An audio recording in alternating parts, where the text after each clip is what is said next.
کہ میت کو دفنانے کے بعد اس کی قبر پر اتنی دیر بیٹھنا چاہیے کہ جتنی دیر میں ایک اونٹ کو ذبح کر کے اس کا گوشت تقسیم کر دیں. تو آپ سے یہ سوال تھا کہ موجودہ دور کے حساب سے یہ کتنے گھنٹے یا کتنے منٹ بنے گا تقریباً؟ جواب ارشاد فرما دیجیے اور میرے گھر والوں کے لیے دعا مغفرت فرما دیں. گھنٹوں اور منٹوں کا حساب تو ظاہر ہے میں کس سے کروں گا. یہ ایک نہیں ہے وہاں قبرستان میں لے جا کر، تو پھر تو کوئی ماہر ہوگا تو وہ تو 1 گھنٹے میں نپٹا لے گا، کوئی ہوگا صبح سے شام تک لگا رہے گا اونٹ کی بوٹیاں بنانے میں.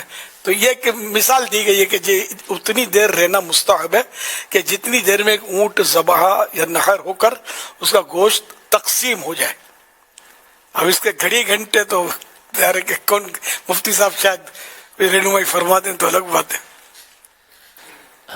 بعض اور مقامات پر بھی اس طرح کے جیسے عصر کی نماز کے دیر سے پڑھنے کے حوالے سے بھی روایتوں میں یہ موجود ہے کہ کوئی جاتے اور واپس آ جاتے، اپنے گھر پہنچ جاتے اور اتنی دیر باقی ہوتی کہ جس میں وہ اونٹ ذبح کر کے اسے تقسیم کر لیتے ہیں.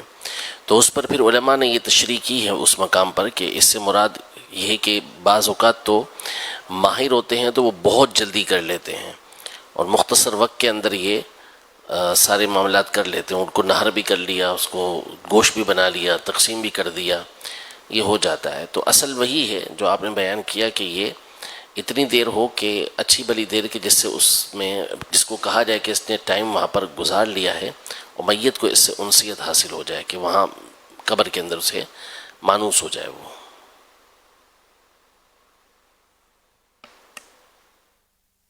صلو علی الحبیب صلی اللہ علی محمد.